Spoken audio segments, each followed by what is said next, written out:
Nous évoquerons le Tchad. Le gouvernement exonère des taxes les biens de première nécessité. On parlera du Soudan où Béchir est inculpé pour le meurtre de manifestants. Nous irons également en République démocratique du Congo. Félix Tshisekedi a marqué son territoire devant les gouverneurs pro-Kabila. Et puis le Togo, la coalition invective l'Union européenne. Quant à elle, se félicite des réformes opérées. On évoque ces sujets ce soir avec David Djabavi, directeur de publication de togosite.com. Bonsoir David. Bonsoir Samuel. Bonsoir Adam. Bon retour. Merci, merci beaucoup. Adam Adjouanou, Vision d'Afrique. Bonsoir Adam. Bonsoir Samuel. Le Tchad, pour commencer, le gouvernement tchadien a décidé d'exonérer les produits de première nécessité au Tchad de TVA et de droits de douane selon un arrêté publié samedi dernier. Cette exonération s'applique aux produits alimentaires suivants: farine, riz, huile et pâtes. Pays classé parmi les plus pauvres du monde, il n'existe pas au Tchad d'organe de fixation des prix. Le coût de la vie est élevé, les prix augmentent fortement pendant le Ramadan.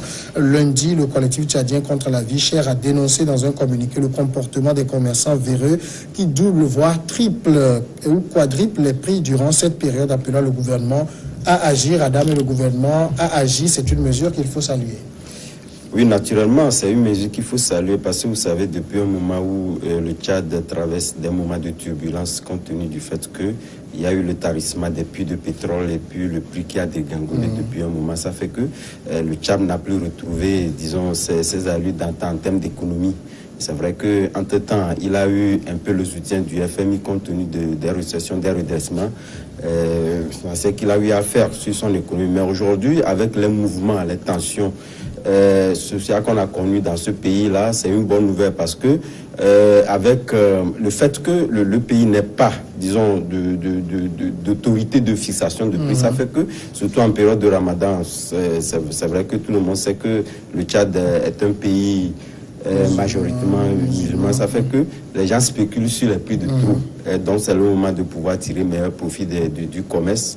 Donc tout ça là donc agit sur, disons, le quotidien du citoyen. Donc je pense que cette mesure est la bienvenue, mais quand même les Tchadiens auraient bien voulu que, au-delà du fait qu'on exonore certains produits, on puisse quand même revoir leur portefeuille, du moins la réclamation qui était donc sur la table depuis un moment que le gouvernement n'a pas pu satisfaire jusqu'au jour d'aujourd'hui. C'est vrai que c'est une mesure qu'on peut saluer, mais au-delà de tout, les Tchadiens auraient bien voulu que cela soit plus, au-delà qu'on puisse, puisque vous savez, ce sont les produits, c'est vrai que les populations ont besoin en période de carême, mais il y a certains produits qu'ils auraient bien voulu qu'on puisse exonérer, mais il reste à savoir combien cela, lorsqu'on prend en termes, qu'on prend le factuel, c'est combien cela pèse donc ce n'est pas réellement ça. Donc il faudrait quand même qu'on revoie plus davantage. Mais David, déjà, quand même, le fait d'avoir pris cet arrêté montre que le gouvernement est conscient de la hausse des prix sur le marché. Oui, dans une première mesure, oui. Parce que la période de Ramadan, ce n'est pas seulement particulier au Tchad, c'est un peu partout dans les pays où les musulmans sont présents. Cette période coïncide malheureusement avec la spéculation qui est constatée sur les prix qui sont imposés sur les produits. Et aujourd'hui, si le Tchad se retrouve face à cette situation, c'est aussi dû quelque part à la gestion qui est faite de la chose politique et financière dans ce pays. Vous savez que le Tchad, au-delà de son aspect pauvre, est un pays producteur de pétrole. C'est un pays qui a beaucoup de richesses dans son sous-sol. Et donc, les Tchadiens ne comprennent pas que, malgré la présence de toutes ces richesses, que ce pays continue pas à traîner le diable à la queue. Et le Ramadan a été pour eux une occasion pour attirer l'attention du gouvernement sur ce qui se passe réellement. Et cette décision est à saluer parce que ça explique aisément que le gouvernement tchadien est à l'écoute de la population, veut combattre cette spéculation, mais il fallait peut-être y penser plus tôt parce que déjà quand on dit que dans ce pays il n'y a pas d'organe qui gère la fixation des prix, mais ça pose un réel problème puisque quand il y a un constat comme ça, ça veut dire que tout le monde peut se permettre de donner des prix qu'il veut. Il n'y a pas une structure qui s'occupe de la gestion des prix qui sont fixés sur les produits. Et donc aujourd'hui, le Tchad se retrouve dans une situation qui fait interpeller le gouvernement et qui a justement est positivement écouté en proposant de contrôler ce qui se passe sur les marchés. Mais est-ce que le contrôle s'établit sur tous les marchés? Parce qu'aujourd'hui, quand vous allez à N'Djamena, malgré l'appel du gouvernement de stabiliser les prix, dans certains marchés, des Tchadiens continuent de se plaindre parce que des commerçants refusent d'appliquer les nouveaux prix qui ont été proposés par le gouvernement, et cela pousse les Tchadiens à se frustrer contre le gouvernement. Ici, actuellement, il faudrait peut-être aller plus au-delà en véritablement posant les bases d'un contrôle assez strict, c'est-à-dire que le gouvernement tchadien peut monter une structure qui va s'occuper du contrôle des prix qui sont faits, qui sont proposés sur les marchés, au lieu que la décision s'arrête seulement dans les bureaux, sur un bout de papier, et que derrière il n'y a pas de contrôle qui soit fait véritablement. C'est vrai, Adam, le constat que fait David est très bon. On prend un arrêté, mais dans les marchés, il faut des gens pour contrôler l'applicabilité. Tout à fait. Et c'est vrai que c'est un constat très remarqué, parce que à partir du moment où on n'a pas d'autorité qui puisse donc réguler ces prix-là sur le marché, je pense que c'est une décision qui risque de rester seulement dans les tiroirs. Parce que sur le marché, tu savez, le commerçant, lui, c'est toujours le bénéfice qui veut attirer. Mais tout de suite, lorsqu'on prend cette décision et puis il n'y a pas d'autorité pour pouvoir amener, disons, les commerçants, pouvoir les appliquer, ça cause vraiment un véritable problème. Et ça fait que réellement cette mesure risque réellement d'être une mesure administrative sans application sur le marché, parce qu'il n'y a pas d'autorité qui puisse donc contrôler ces prix-là sur le marché. Donc je me dis qu'il faudrait de toutes les façons, nos pays sous-développés toujours inspirés de ces gestions-là de part et d'autre. Donc c'est le moment. Hein. Je pense que ces mesures étant prises, c'est vrai que l'autorité aussi prendra des mesures pour pouvoir mettre en place, du moins, disons, des cellules alternatives pour pouvoir faire appliquer ces mesures-là. C'est vrai que ça va rester confiné dans un espace donné, que les marchés au trifin du Tchad n'auront pas accès, parce qu'on ne pourrait pas avoir d'éléments pour le contrôle. Donc, disons, c'est un flou kafkaïen qui entoure donc cette décision salutaire néanmoins pour la population tchadienne, mais qu'il faudrait quand même revoir, parce que ça risque d'avoir des relents un peu plus loin.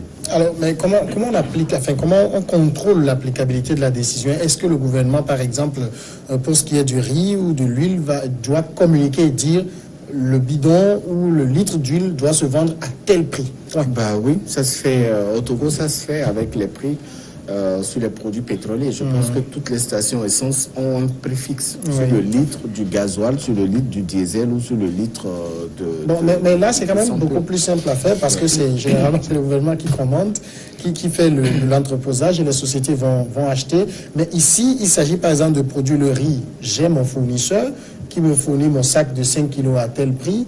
Bon, si le gouvernement dit ça se vend peut-être, je ne sais pas moi, à 4500, alors que moi je l'achète et que je dois faire une certaine marge, ça va être difficile à appliquer.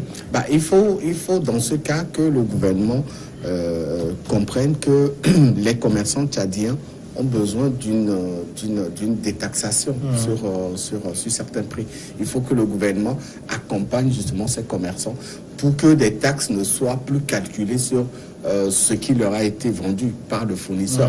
Mais je pense quand même qu'au-delà, l'État tchadien peut aussi aller un peu plus loin. C'est-à-dire que l'autorité de l'État tchadien doit être respectée. Quand elle fixe un prix, je prends l'exemple peut-être du paquet de riz, enfin du sac de riz de 50 kilos. Si l'État fixe le prix à 20 000 pour les 50 kilos de riz, et que certains commerçants refusent d'appliquer ce prix, eh bien, il faut que l'État prenne ses responsabilités. Il faut que l'État envoie une brigade pour justement contrôler l'application de ces prix sur les marchés. Si l'État prend les décisions et que ça s'arrête seulement dans les bureaux, ça ne va pas être fait.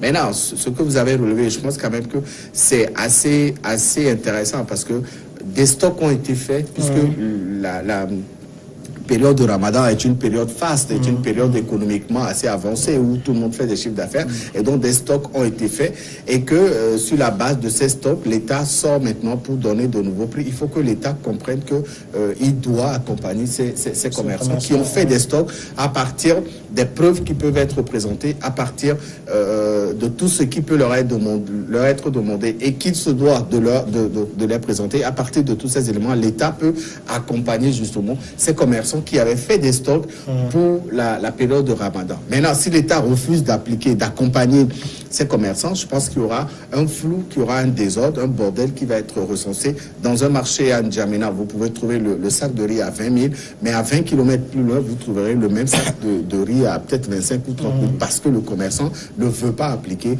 la décision du gouvernement. Il ne veut pas perdre, puisqu'il a investi. Il faut qu'il récupère son investissement avant d'appliquer la décision du gouvernement. Mais est-ce que ça va quand même être une mesure seulement pour la période de Ramadan? Parce qu'au Tchad, la vie chère, ça touche toutes les périodes de l'année. C'est vrai que ça s'exaspère en période de Ramadan, mais au-delà, le problème reste le même.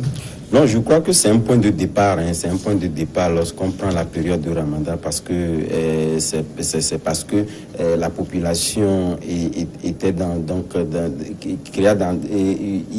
il avait disons des réclamations qui étaient donc récurrentes. Mais au-delà de tout, moi je constate que l'inefficacité même de cette mesure-là réside du fait qu'on n'a pas un prix standard, parce que nous parlons ici de pourcentage.